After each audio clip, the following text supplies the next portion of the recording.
In Romans 12, Paul writes,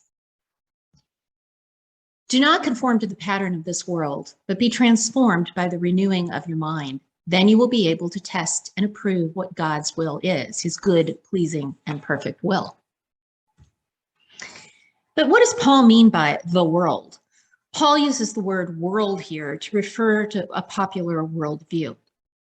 It seems that throughout history, popular worldviews have reflected the culture. They are often set by those in power. They usually reflect what people want rather than what they really should have. They usually reject God and God's teachings. And in a popular worldview, one's own interests always seem to come first. When we are not familiar with God, we are unbelievers. When we have no understanding of God, we are unbelievers. When we are unbelievers, we naturally conform to the world because the world is all an unbeliever knows. So we adapt to whatever the culture tells us is good. As we grow older and wiser, we realize this is not enough. We question who we are and why we are here.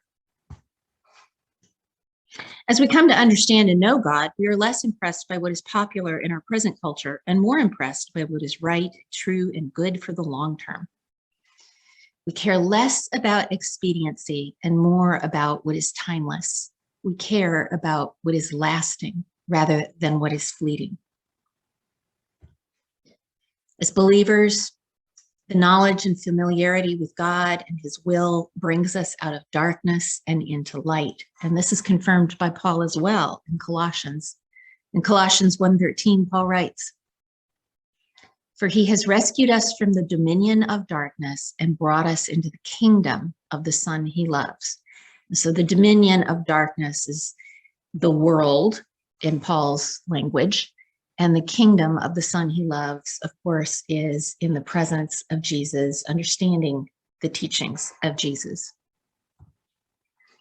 So why wouldn't you want to know what Scripture really has to say?